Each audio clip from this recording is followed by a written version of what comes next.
Hey guys, welcome back.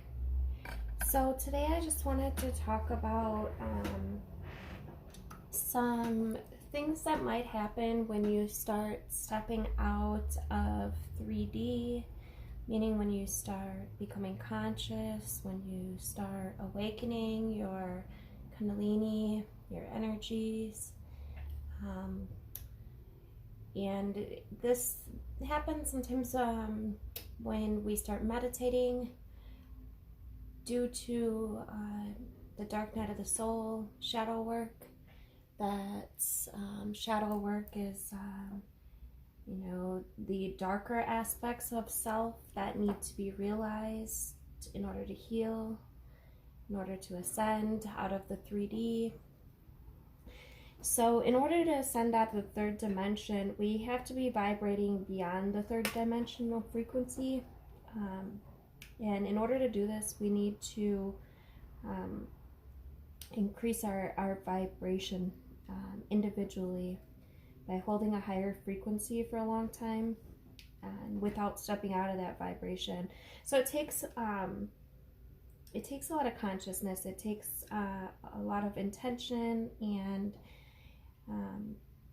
a lot of focus to really realize when you're kind of stepping out of line vibrationally, meaning when you are, when you start focusing on lower vibrational things, when you start like feeling anger or hate or resentment or jealousy or any really low vibrational frequency.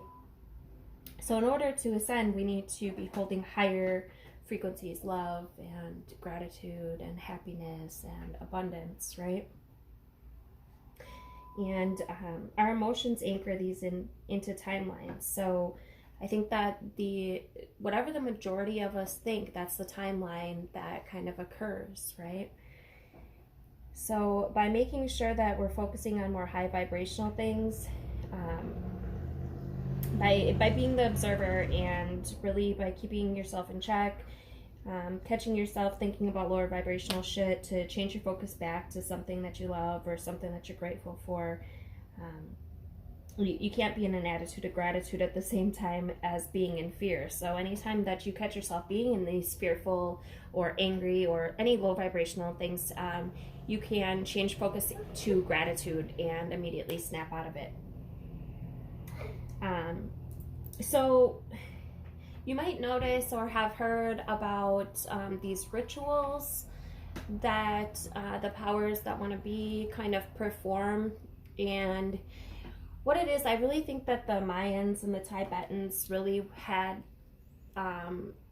this down pat when they talk about this cycle and the dark star, and when we are a certain amount away from the dark star is when we're in the Kali Yugas or the Dark Ages. And right now, as of 2012, we started stepping out of that. That was what everybody thought was going to be the end of the world. Well, that's not actually what it meant. It was supposed to be like the lifting of the veil, like the end of the Dark Ages, right? So we've got these people that are in power, and they've been in power for a long time, and we've got these we're in a dualistic world, right? So we've got these darker entities, and we have these individuals that perform these rituals knowing that it's going to cause a lot of these lower vibrational frequencies such as sadness or for example 9/11, in my opinion, was a huge ritual.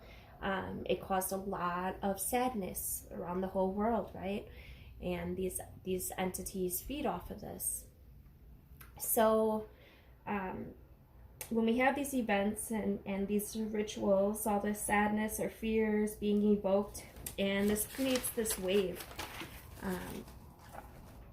For example, like when somebody that's very famous that a lot of people love dies, right? There's this wave that's created, this wave of sadness. It's actually, they can actually measure it now, right? Like Princess Diana, for example. Recently was the basketball player that passed away, Kobe Bryant. These are rituals to evoke these lower vibrational waves, because really I think they're really trying to pull their last cards, knowing that 2012 was really the end of the Dark Ages, and they're trying to stay in power as long as they possibly can, right? So, so they create these energetic waves, which by creating these illusions that we're not safe, or that things are bad, and it's just invoking the lower vibrational frequency just to keep us from ascending, that keep you stuck. They know people are waking up, and they know that they can't stop the shift that's happening right now, but that doesn't keep them from trying, right? So another thing that came up was this fear that they put in the New Age community even. I see a lot of people are very afraid of Kundalini. They're afraid of the dark night of the soul. They're afraid of opening their third eye. People say, no, don't do it, right? Well, why is that? It's because when you do invoke these energies, it makes you look at the darkness within yourself, right?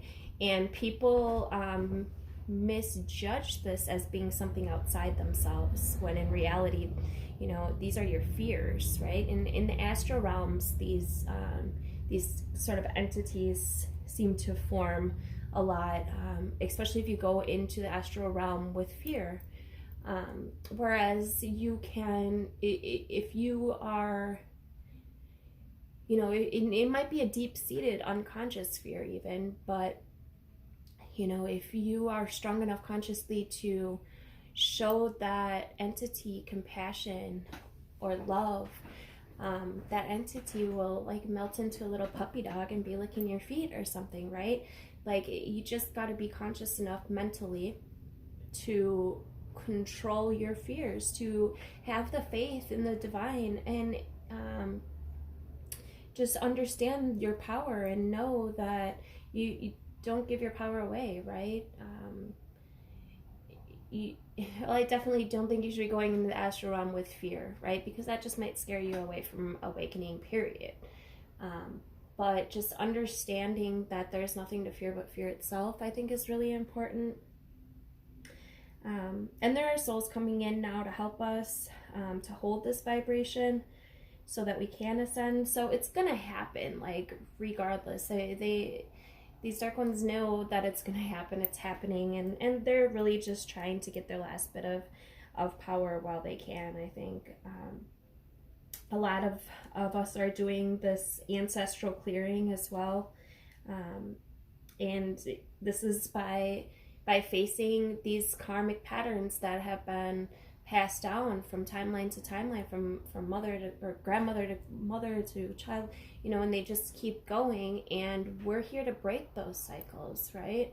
So a lot of us are doing this clearing, this ancestral clearing, through facing our shadow. And I just wanted to let you guys know there's nothing to be afraid of, right? There's a lot of manipulation, and it's put there to keep us under, to keep these darker energies feeding and eating off of it, right? But I think the darker energies are really just part of our shadow. And when faced with belief and without fear, they really hold no power over you. And the dark energies are really scrambling right now to hold their timelines, to keep their power, because they're scared. And they do a lot of these sacrifices to target our emotions. Like I said, Princess Diana, Kobe Bryant. There's been a lot. And these are just rituals. The Hollywood people that sell their souls, and then they spread this manipulation and this fear, right? And they get their exposure, their power, their money, and then eventually, if they're powerful enough, like in our hearts, as a people's hearts, then they end up getting sacrificed, depending on how much impact they had on us. So the craziest thing is, in order to do this, that they have to tell us about it, right? So we'll read about all this. Like, look at Kobe Bryant. Like, it's said, I think they said that in Simpsons they talked about it, and a few other places. Like, they have to tell us their plans.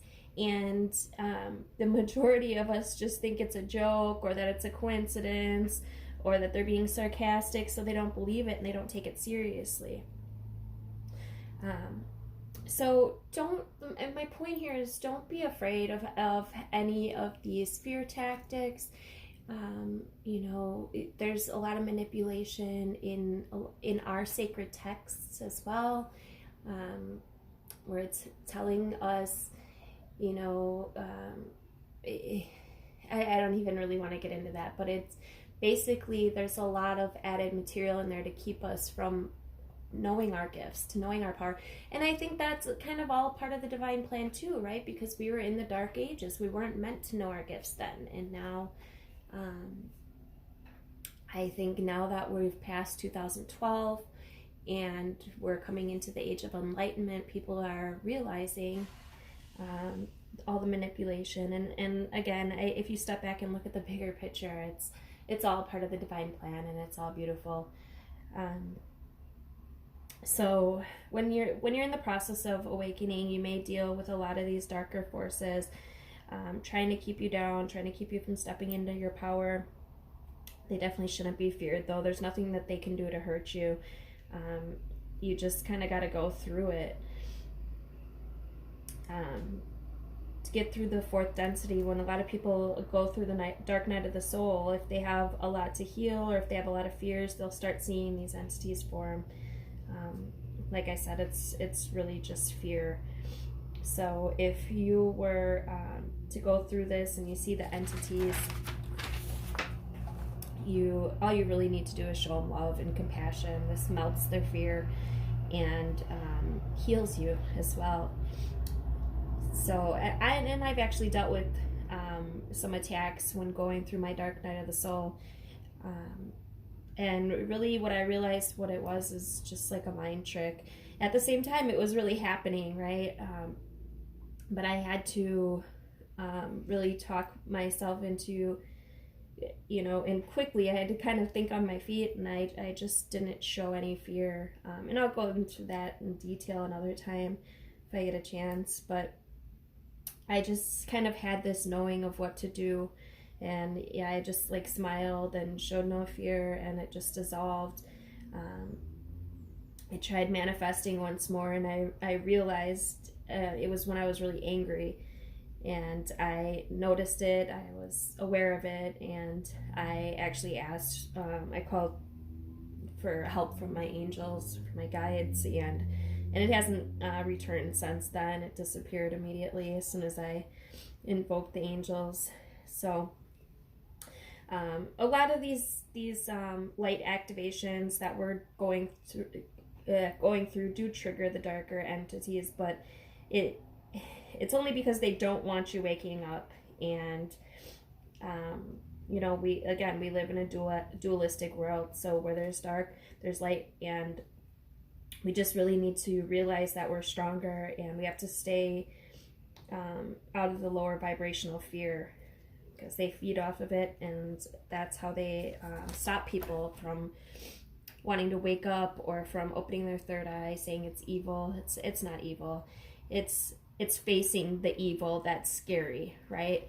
It's destroying the evil, and of course the evil doesn't want to be destroyed, so they're going to do whatever they can to keep us from realization of this.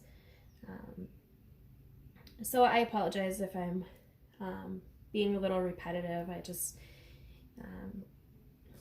am reading my notes here I wrote earlier, kind of messy. So to sum it up, we live in a world of duality. So when you start becoming conscious and walking a path of light, obviously you'll observe the dark, which the dark doesn't like. So the dark will try to scare you into staying off the path of light, to detour you from realizing your power, your gifts, your potentials. But the good news is they're really losing their power fast, which they already knew was going to happen, right? This has all been written. and it's all in the stars, and it's all aligning just divinely. It's beautiful. But they're trying to hold on to their power for as long as possible, which is understandable, right? The thing about the dark is once you shine a light on it, it disappears. So just by having faith and knowing your power, it's absolutely essential. Just trust, right? Trusting in the divine, trusting in your higher self, and you really can't go wrong.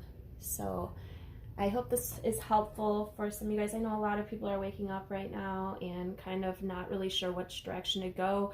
My best advice to you is really just to look within, and call on your guides, call on your angels for protection if need be, or call on source for signs, and just say, I intend to walk my highest, greatest path. Please show me the way. And then be still long enough to receive the answers to come in as well, and understand that source talks in metaphors. So, like birds, animals, insects, they all have symbology. Like everything has some kind of hidden metaphor behind it. It's really divine. All of life is so divine. But just by looking for the messages after you ask, you might really be amazed at what you could come across or what you'll find. And if you follow your intuition, follow those little signs, those little quiet signs, I promise you it will get you very far. So I love you guys. See you later.